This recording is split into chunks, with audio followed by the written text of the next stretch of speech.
¿Qué tal? ¿Cómo les va? Bienvenidos al Colegio de Empresarios. Estamos en nuestras sesiones de alta dirección. Ya vamos a empezar hoy la sesión número 16. Vamos un poquito rápido, creo que llevamos buen ritmo. El día de hoy vamos a hablar de algo que se llama el juego económico, pero no el juego económico en el sentido de dinero, de precios o estados financieros, sino el juego económico que tiene que ver con teoría de juegos, tiene que ver con decisiones que van a impactar, eso sí, económicamente, en beneficio de nosotros como organización, como empresa, y en perjuicio, pues, de la competencia. Entonces, el día de hoy vamos a dedicarle tiempo al juego económico, y la idea es que durante la estrategia, la elaboración de la estrategia, ustedes, para poder conducirla hacia el éxito o hacia el fracaso, vean cómo el juego económico, ¿verdad?, participa dentro de los intereses de una organización y cómo pueden beneficiarla o afectarla de tomar una buena o mala decisión. Así, dando esta pequeña introducción, bueno, pues se ha oído muchas veces sobre que los riesgos de la falta de apoyo de la alta dirección, y que es uno de los riesgos más altos, más que ningún otro, y pues yo quiero confirmar que sí es cierto. Nada se puede hacer sin la aprobación, sin la buena disposición de la alta dirección. Muchas veces me he encontrado con empresas en donde, al hablar con el gerente general o el director general, se nos consulta simplemente para apoyar una decisión que él ya tomó, que puede ser el terminar la relación laboral con un equipo gerencial o con todo un equipo de un departamento o área funcional, y lo único que quiere es a la consultoría es para confirmar que su idea es correcta. Cuesta mucho trabajo tratar cuando la dirección ya está predispuesta de mala manera hacia su propio equipo de trabajo. Cuesta mucho trabajo tratar de convencerlo de lo contrario, tratarlo de sacar de ese pensamiento negativo. Algunas veces tiene razón, es más, me atrevo a decir que muchas veces la razón por la cual la alta dirección no está conforme con su equipo son por los malos resultados que este equipo está obteniendo. Pero lo que a veces la alta dirección no percibe, la alta dirección no valora, es que los malos resultados muchas veces la alta dirección tiene la culpa. La alta dirección tiene la culpa por no fijar los objetivos adecuados, por no comunicarlos de manera correcta, en tiempo y forma, por no tener establecido un sistema de medición de esos objetivos, por pedir objetivos que el equipo no está entrenado, no está preparado o no tiene la experiencia para lograr, y finalmente por una mala supervisión o un mal acercamiento, acompañamiento hacia el logro de esos objetivos. Entonces la alta dirección es muy responsable en gran medida de los malos resultados que obtiene en la organización. Muchas veces se le olvida a la alta dirección que son equipos, que no son individuos, que no se mueven de manera sola o independiente del resto de la organización, y lo que sucede en una parte de la organización, como es un sistema abierto, ¿verdad?, pues va a impactar en las demás áreas de la organización, en las demás áreas funcionales. Y entonces, pensando como director general o como gerente general, muchas veces pierden de vista esta situación, y entonces es muy fácil decir fulano no funciona o tal equipo no me funciona, los voy a correr a todos. Y tristemente para las empresas, el mal siempre radica en ventas, y siempre radica en ventas no necesariamente porque el equipo de ventas sea malo o no funcione, sino porque ahí se nota, ¿verdad?, la mala dirección, la mala gestión administrativa de un director general. Ahí es donde se nota, ahí es donde al final del día pues repercuten, se concentran todas las malas decisiones de una organización, llegan al final pues al área de ventas. ¿Por qué? Porque es el área que tiene contacto con el público, y si el público percibe que no hay una buena relación o hay un buen apoyo, pues entonces las cosas se van al traste. Y eso es lo que sucede muchas veces con un juego económico. Si no se tiene el apoyo de la alta dirección, las cosas fracasan. Pero el apoyo en serio, el apoyo comprometido de la alta dirección. Por ejemplo, en la compañía General Electric, el más conocido sistema de planeación en América fue echado a pique a inicios de los 80, cuando Jack Welch ocupó el cargo como CEO. Este diagramas, estas tablas que vimos para tomar decisiones de McKinsey, por poco están a punto de no surtir efecto porque ya Jack Welch no tenía plena confianza en su equipo de dirección, ¿sí? Sabía algo Welch que no sabían Steiner o Abel o Hammond en su equipo, realmente sabía más que ellos o tenía información privilegiada que le permitía tomar decisiones más correctas o más acertadas que su equipo de dirección que era especialista. Probablemente no. Había tenido la planeación estratégica de la General Electric, mucho apoyo de la alta dirección, probablemente tampoco. ¿Qué es lo que sucede con las compañías hoy en día? Los gerentes, los directores de determinadas áreas son algo así como señores feudales y algunos tienen éxito funcionando en una empresa que la cabeza quiere ser la protagonista, llevarse todas las medallas y no dar el apoyo al resto del área funcional. Entonces lo que sucede es que estos gerentes o estos directores aprenden a moverse independientemente de las decisiones de la cabeza, de las decisiones de la alta dirección, de las decisiones de la dirección general, y a pesar de esas malas decisiones o por falta de esas decisiones, toman el control, toman el mando y lo ejecutan bien. Jack Welch es una persona que no permite que otro brille bajo por encima de su propia dirección. Entonces, estuvieron así de echar al traste todo un sistema de dirección que posteriormente se vuelve una referencia en cuanto a la planeación estratégica. ¿Por qué se vuelve una referencia? Precisamente por el trabajo en equipo. Lo que estuvo a punto Welch de destrozar, de desaparecer, al final le entiende que es funcionando en equipo, entiende que tiene colaboradores que saben hacer su trabajo, se apoya en ellos y finalmente toma la decisión adecuada. En relación a lo adecuado que resultaba el clima en la planeación, hubo ocasiones en que tal clima no favoreció la efectividad total de la organización. Puede un clima, por ejemplo, ser compatible con un cambio importante pero hostil hacia la planeación. Un clima que favorece la planeación estratégica necesariamente es propicio para el pensamiento o las acciones estratégicas. Vean, estas preguntas tienen que ver con el clima laboral. Si el clima laboral es bueno, la planeación estratégica es más fácil que permee todas las áreas de la organización, que todas las personas que trabajan en la organización la asimilen rápidamente. Pero si el clima laboral no es bueno, si cada quien anda cuidando su puesto, si cada vez que hay un error procuran, en vez de enmendarlo, echarle la culpa a otro para que no aparezca en mi área, pues entonces no va a favorecer a la planeación estratégica. La planeación estratégica finalmente, pues es una herramienta, ¿sí? No es el cerebro en sí, es simplemente lo que el cerebro verdadero de la organización plasma en blanco y negro en una hoja de papel para que todos los demás lo sigan.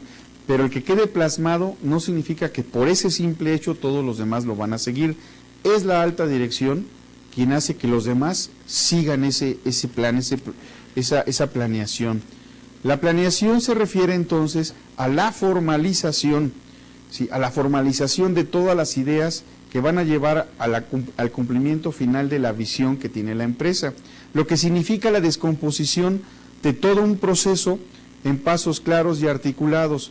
Es como un ejército que tiene sus diferentes áreas, sus diferentes frentes, sus diferentes especialistas en determinadas cosas en un campo de batalla.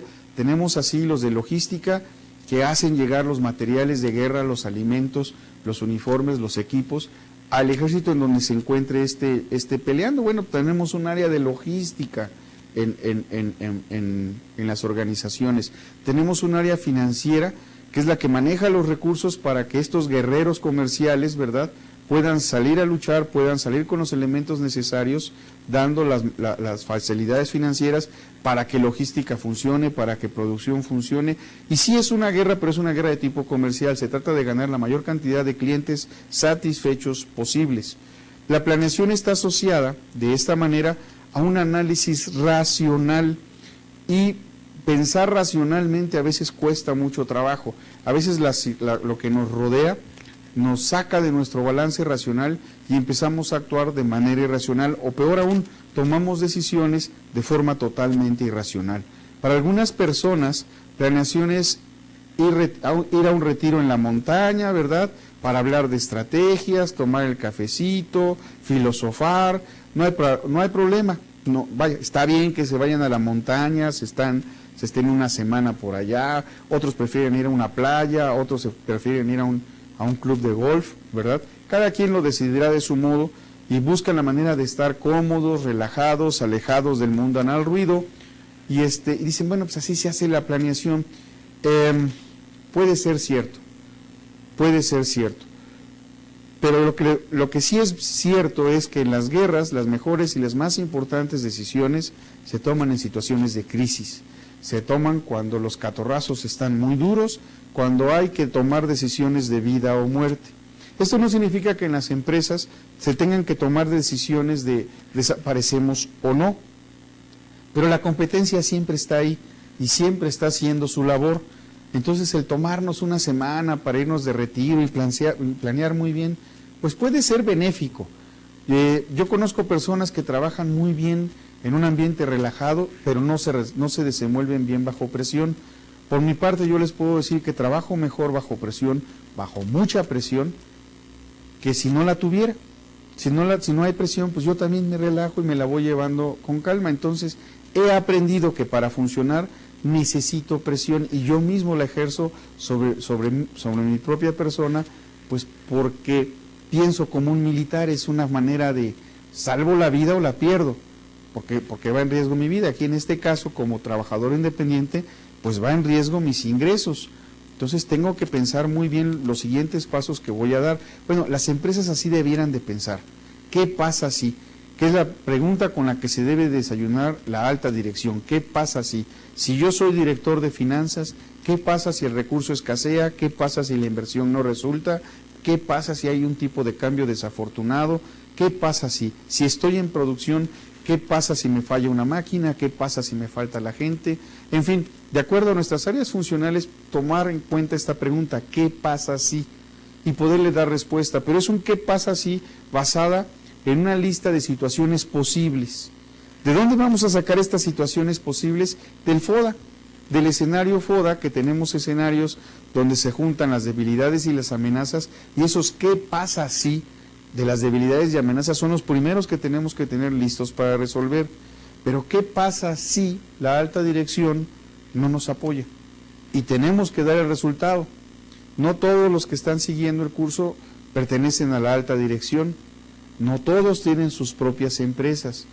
Muchas veces cuando tomamos un curso de alta dirección y me toca impartirlo, un curso de alta dirección, me dice el personal que está ahí o los directores que están ahí, es que esto lo debe de ver mi jefe, porque mi jefe no lo ve. Bueno, eso es una prueba de que en el juego económico, la alta dirección, si no está comprometida, van al fracaso, van a fallar.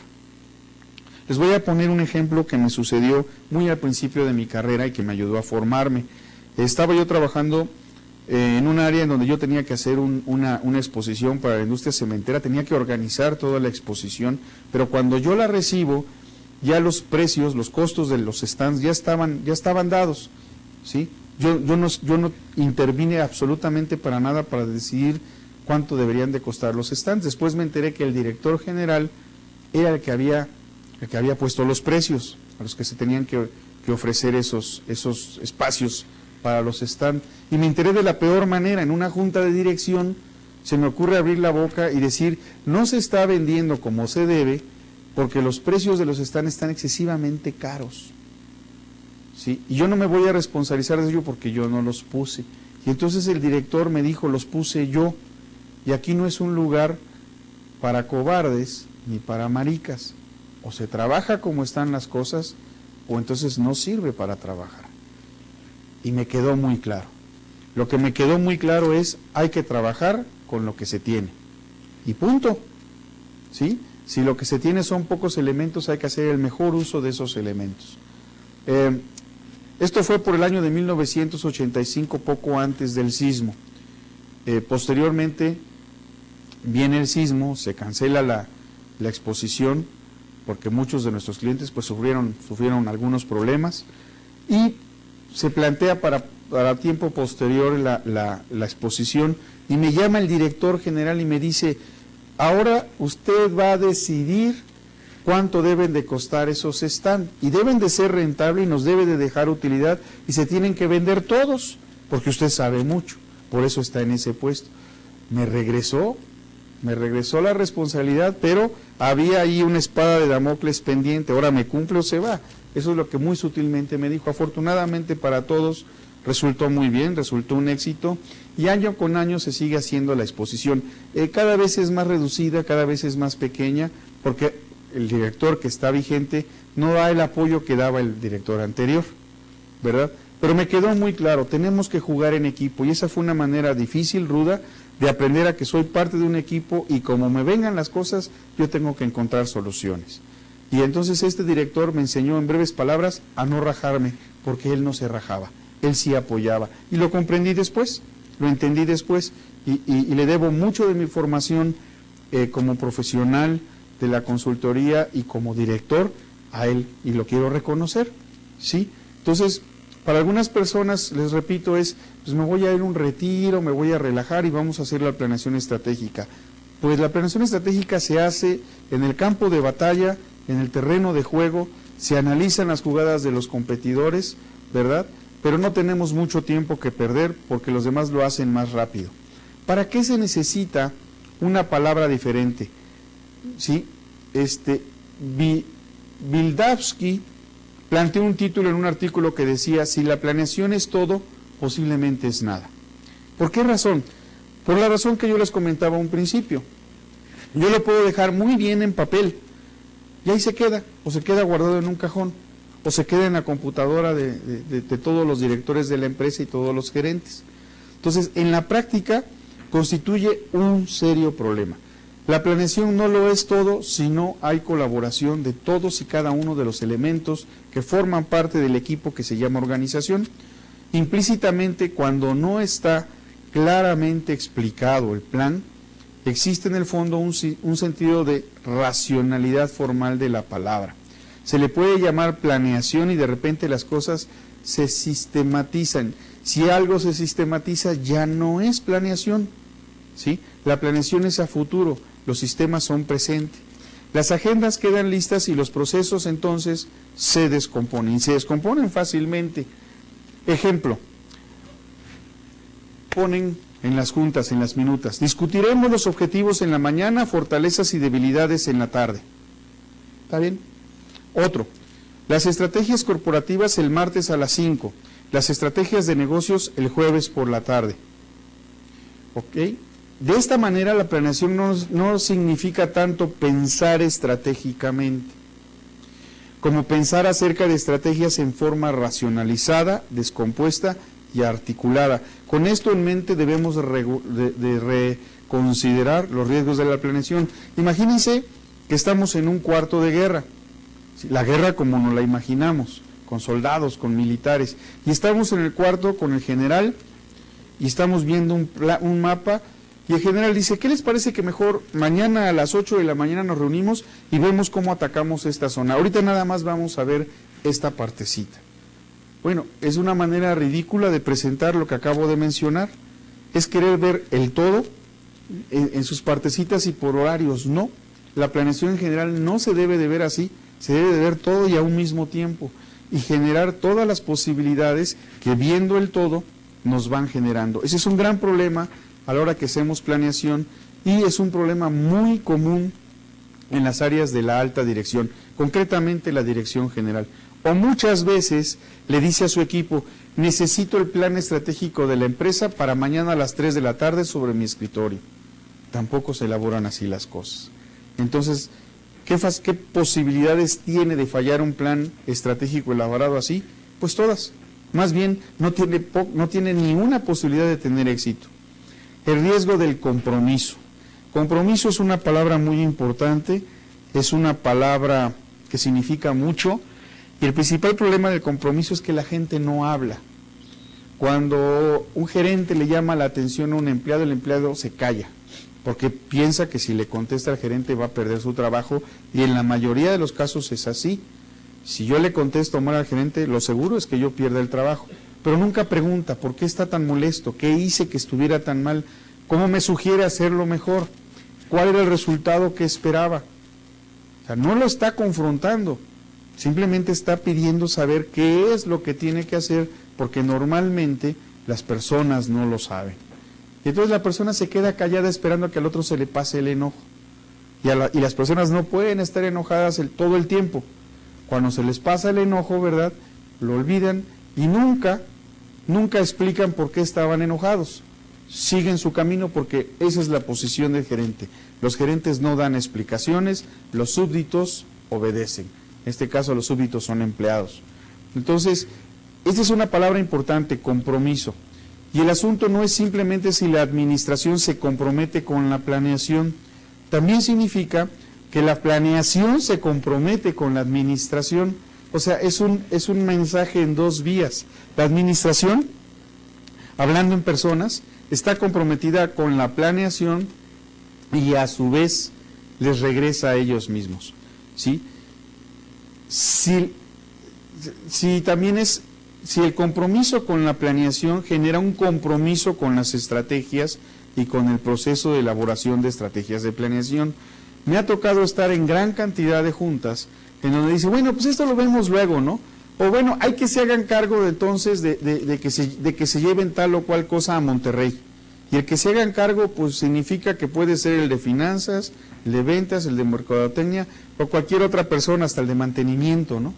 Y ahí se hacen cargo, ahí se los encargo, y no quedar un nombre, con nombre completo de quién es el responsable, y una fecha de cumplimiento, ahí se los encargo, ahí se hace, ahí se va, ahí más o menos, hay que salga, nos vemos luego, te llamo más tarde. Bueno, pues es consecuencia de nuestra propia idiosincrasia y las cosas no se realizan. Si la propia naturaleza de la planeación favorece per se el compromiso administrativo, entonces me propongo contestar cada una de estas preguntas en sentido negativo. Acuérdense, ¿qué pasa si, y si uno no cumple, y si uno no viene, y si uno se enferma, etcétera? ¿Cómo nos va a afectar en la planeación y tener preparados la solución para que en caso de que esta situación que me estoy proponiendo como hipotética se vuelva real? Comparando entonces un estilo comprometido de administración con otro, calculador. En el primero, integra a las personas, ¿sí?, al viaje, encuentra una ruta y un desarrollo entusiasta para llegar al lugar cuando hacemos un compromiso. Cuando nada más es calcular y echar números y entregar hojas de PowerPoint y gráficas y presentaciones muy bonitas, entonces se fija el destino y se calcula en forma, y los demás es a ver cómo llegas. Ahí se ven, a ver quién se hace cargo. Entonces, esa es la diferencia entre hacer una planeación con un compromiso y hacer una planeación simplemente con un cálculo, con números, con valores. Y luego llegar y fijar la fecha y decir, oye, ¿por qué no se cumplió? Pues porque nadie se comprometió, empezando por el gerente general. El compromiso nace en la parte superior de la pirámide jerárquica de la organización hasta la base de la misma.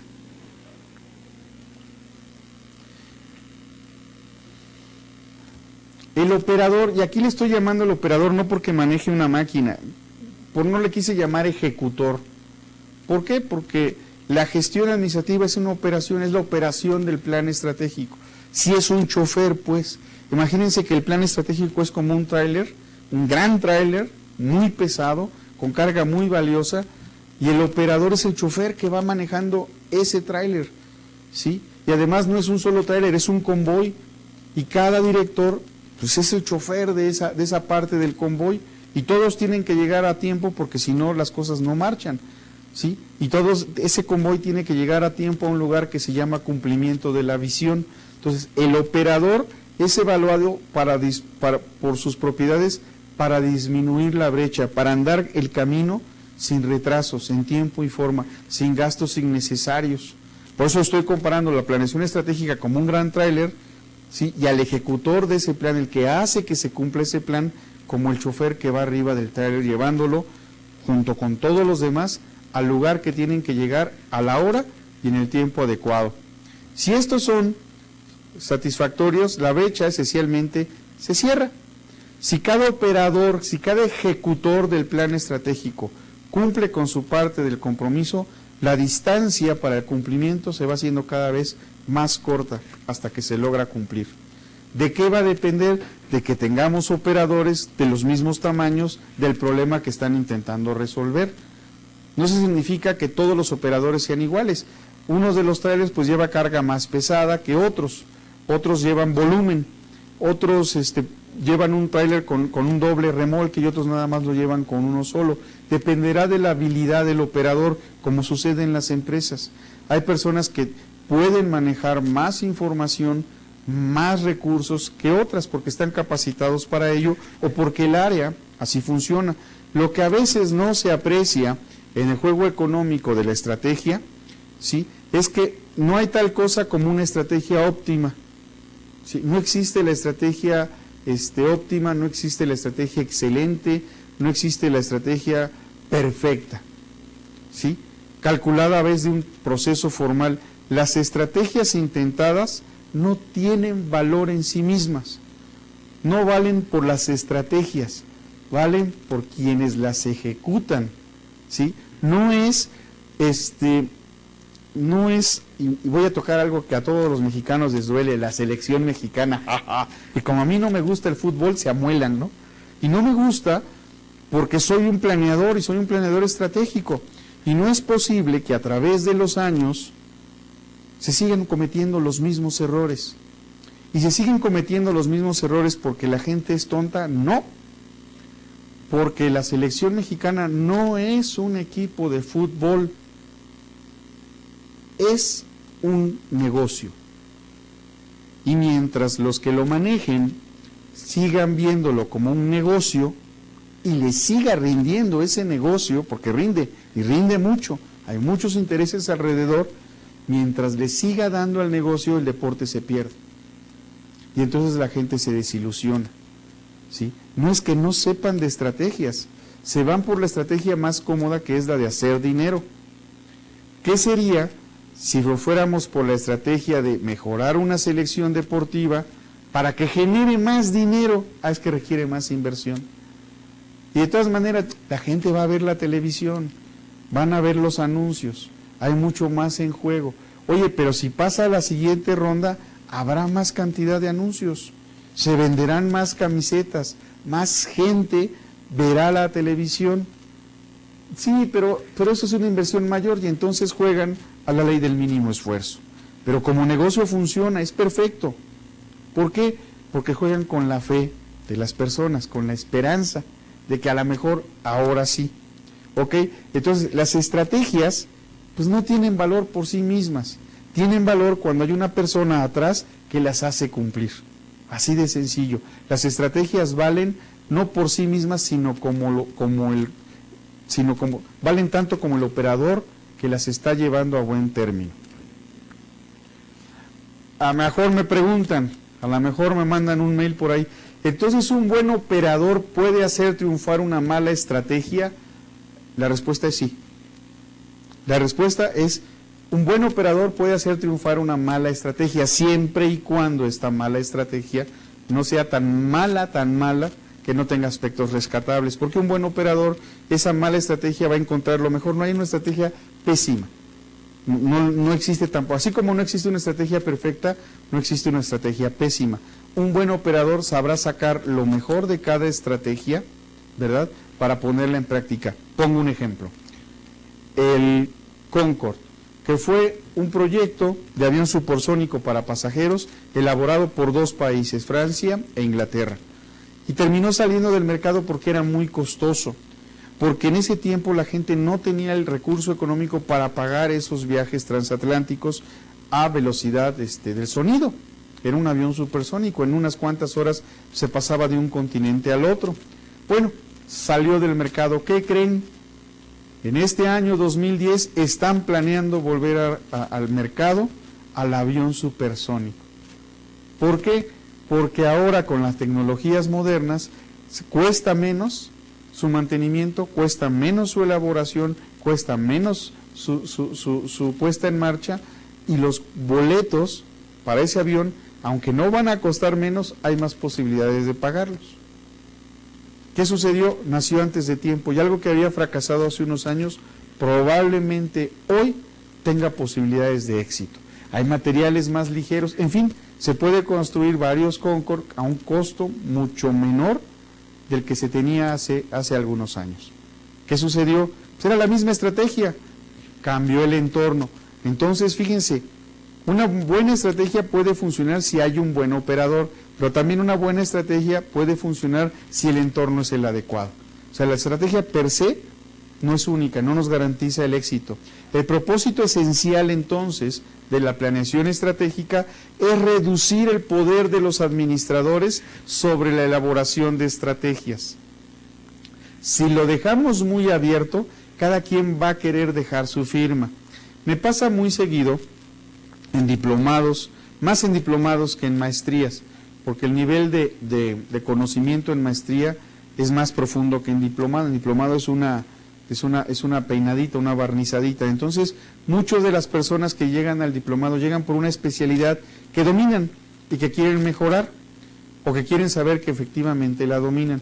Y entonces, muchas veces está dando uno una explicación, y acuérdense que cada problema tiene múltiples soluciones, que el más tontito le encuentra por lo menos 3. Y entonces nunca falta el que levanta la mano y dice, oiga, pero esto si lo hacemos así es mejor, ¿no? Pues sí, es otro punto de vista, pero el que yo estoy explicando es el que a mí me ha funcionado. Y de pronto, oiga, y si también le hacemos así, sale otro valiente, ¿no? Podría también funcionar mejor. Entonces, cada quien quiere dejar su huella. Y me los imagino como gerentes o como directores en las empresas. Cada vez que el director dice algo, hacen una junta, ellos buscan la manera de corregirle la plana al director, en vez de alinearse a lo que el director pide. Me van a decir, bueno, y entonces la creatividad, y entonces, sí, pero en otras áreas.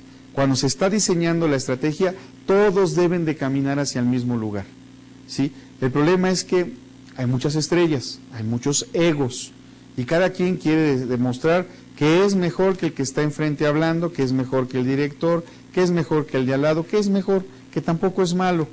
Pero esto, cuando no estamos conscientes de para qué sirve una estrategia, pues lo único que hacemos es echarla a perder. Por eso hay que reducir el poder de los administradores sobre la elaboración de estrategias. Las estrategias las deben de hacer pocos. Miren, con esta mano hasta me están sobrando dedos de los que tienen que hacer la estrategia.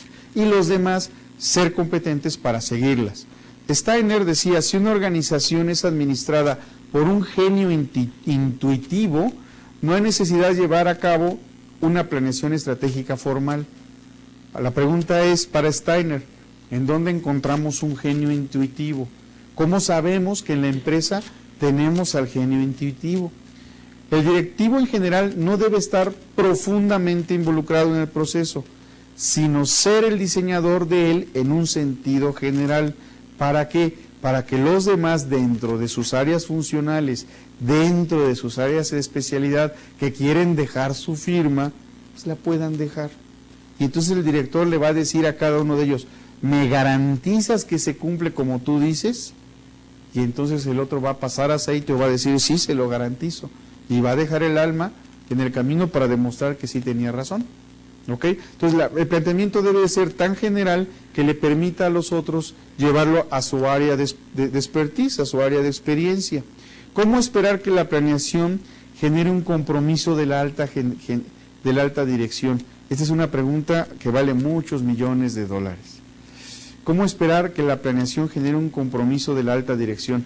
La única manera en que va a generar un compromiso es cuando la alta dirección es responsable de la planeación estratégica, pero muchos directores se le encargan muchos directores generales se le encargan a los directores de área, principalmente a los de ventas y mercadotecnia. Órale, échate la planeación para los próximos 5 años, ¿no? Y yo la apruebo. Pues desde ahí viene el problema, ¿sí? Desde ahí viene el problema. En algún lugar de la jerarquía corporativa, el problema se vuelve más severo porque la planeación con frecuencia se usa para ejercer un control sobre los niveles medios y bajos de la administración. Si no cumples, te vas. Yo alguna vez me tocó un jefe que me decía, si este mes no llegamos al presupuesto, te vas. Oiga, pero pues andamos al 100%, sí, pero si este mes no llegas, te vas. Bueno, pues está bien. Y cada mes era lo mismo, y cada mes terminaba el mes y me felicitaba, qué buen cierre tuvieron, estuvo muy bien. Eso quiere decir que la meta se quedó corta, me engañaron con la meta siempre, nunca era una felicitación completa. Y al otro día, que ya pasaba el mes, ya cambiaba el mes, me avisaba Carreto, si este mes no cumplen la meta, se van.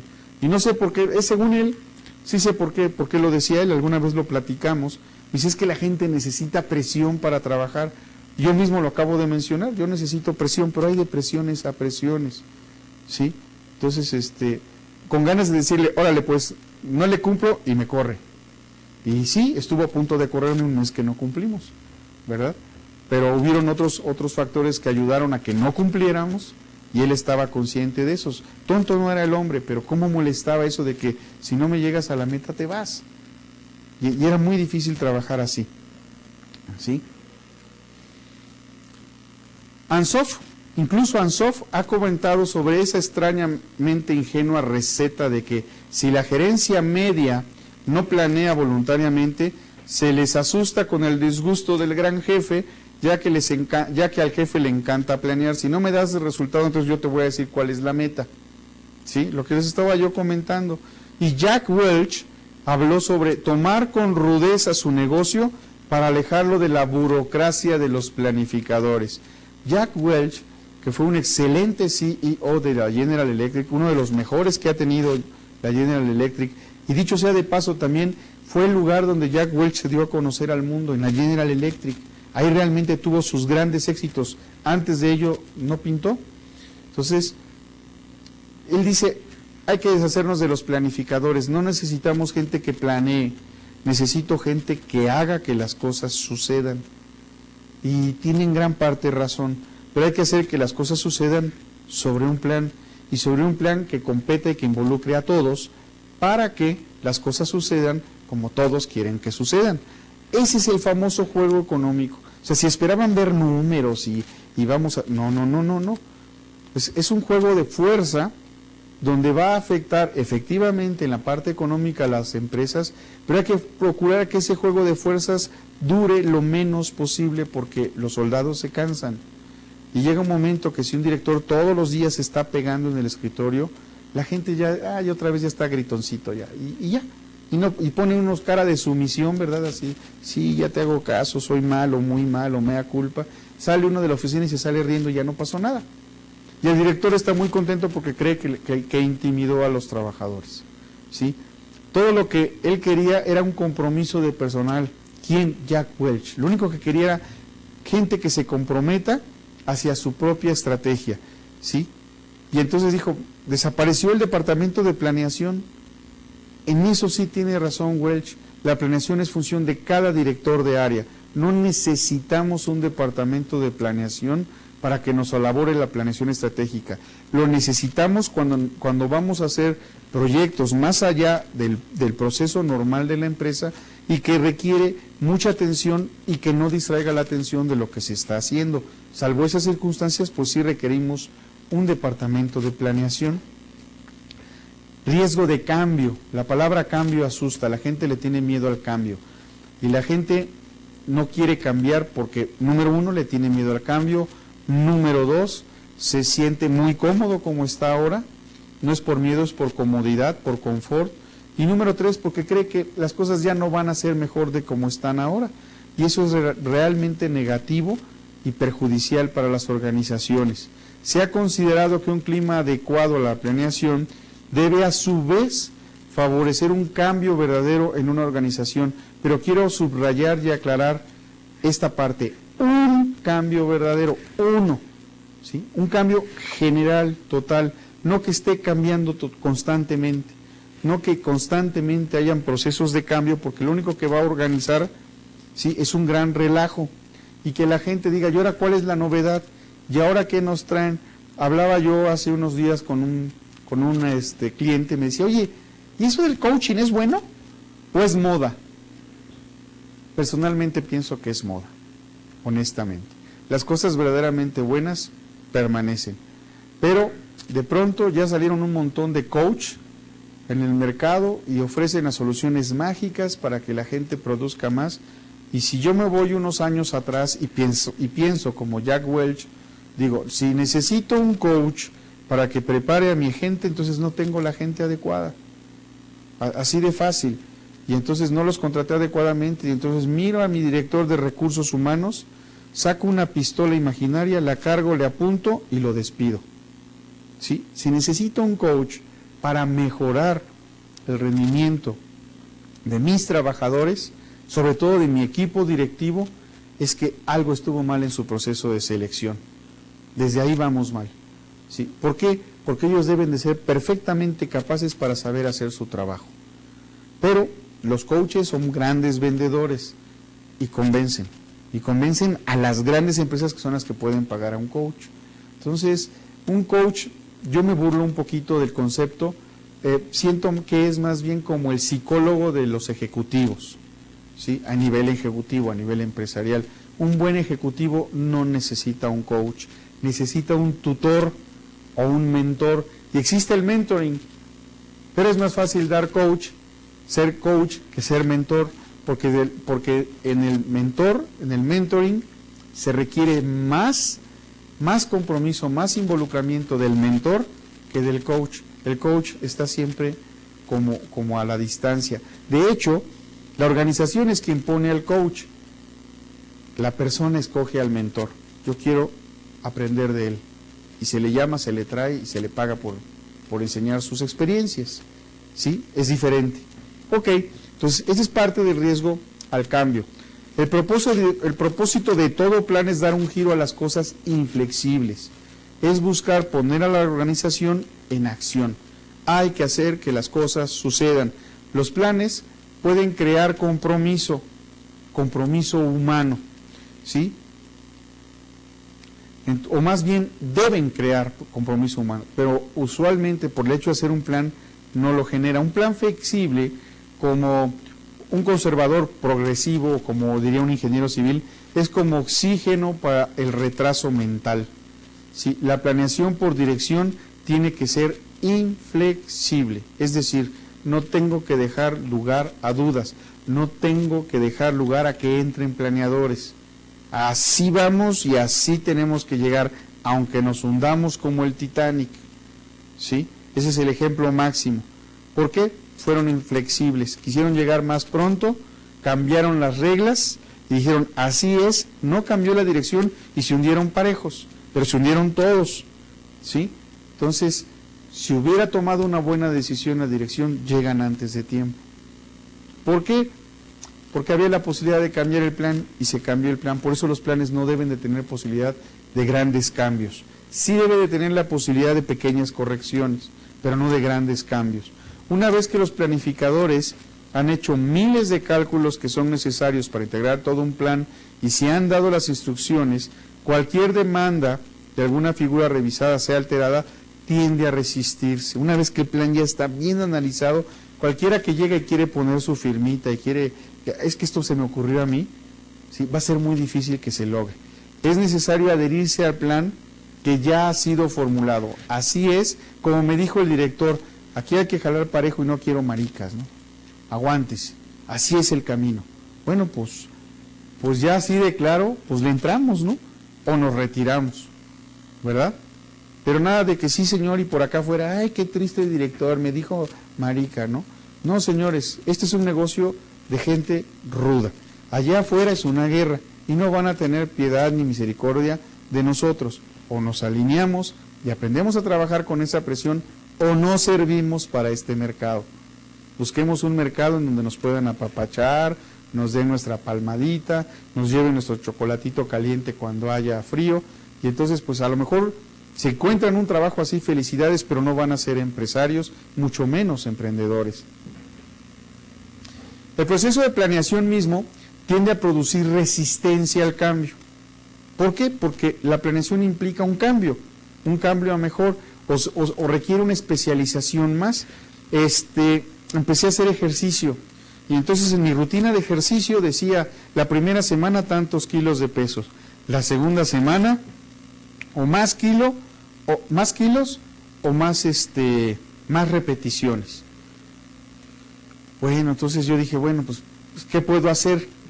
Y empiezo mi primera sesión de entrenamiento, y resulta que el peso para mí no era importante. O sea, no sentía yo que trabajaba. Entonces le volteo y le digo a mi entrenador, oye, el peso no lo estoy sintiendo, entonces haz más repeticiones. En vez de hacer una, vas a hacer 2. Bueno, pues hice 2, el peso no lo estoy sintiendo. Si mañana te duele, no hacemos cambios, si no te duele, cambiamos. ¿Ok? Fuimos siguiendo las instrucciones de mi instructor, y ahora mi instructor pues ya estoy levantando un peso que no esperaba que yo pudiera levantar, con un número de repeticiones que tampoco esperaba que yo pudiera levantar. Simplemente a la hora de evaluarme me dijeron, no, pues este chonchito no va a poder, y se llevaron la sorpresa de que podía hacer más de lo que ellos pensaban. Entonces sí, ahora hago mi ejercicio, ¿verdad?, con los aparatos, y empiezo a sentir que músculos están trabajando, ¿no? Pero tampoco ando así como robot al otro día. O sea, hay que moderarlo para que no nos agotemos, ¿no?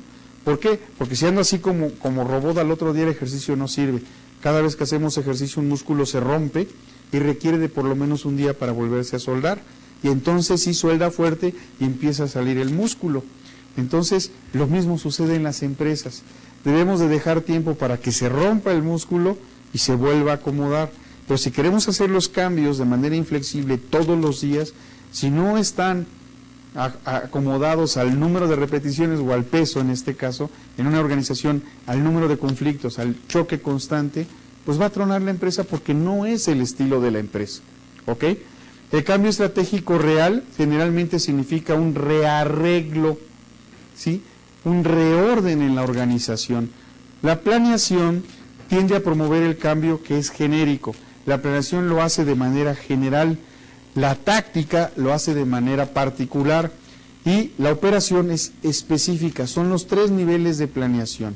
La planeación estratégica es general, la planeación táctica es particular y la operación, el hacer, es específico en determinadas zonas. La planeación es la creatividad por definición, la que reorganiza las categorías establecidas, ¿sí? Como resultado de este tipo de planeación, una confianza en la planeación tiende a promover estrategias que son extrapoladas del pasado o copiadas de otro. Eso no es de todo bueno. Debo de obtener las estrategias que realmente le convienen a mi empresa, ¿sí?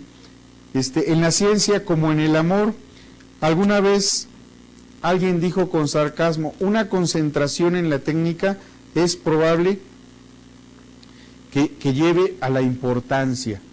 Es decir, si yo soy muy técnico, voy a ser importante. Por eso pongo el ejemplo de la ciencia como en el amor. No necesariamente puedo ser un muy buen técnico y no logro ningún resultado. He tenido equipo de ventas donde siguen el manual a la perfección y no logran el resultado. Y sin embargo hay personas en ese mismo equipo de ventas que no siguen el manual y son los que mejores resultados dan. En el área de ventas se permite, es flexible, pero hay áreas en que no se debe de permitir tal flexibilidad. Todo puede formalizarse, excepto la esencia del proceso mismo. Esa debe de ir cambiando cada vez a mejor, si no, no existiría la mejora continua.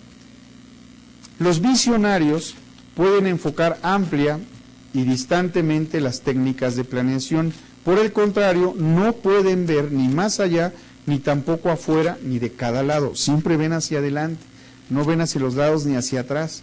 Entonces, el hecho mismo de tener que vincularse a la planeación estratégica para presupuestar, para obtener los mejores resultados financieros, como se señala en los modelos de negocios, focaliza la atención en el corto plazo.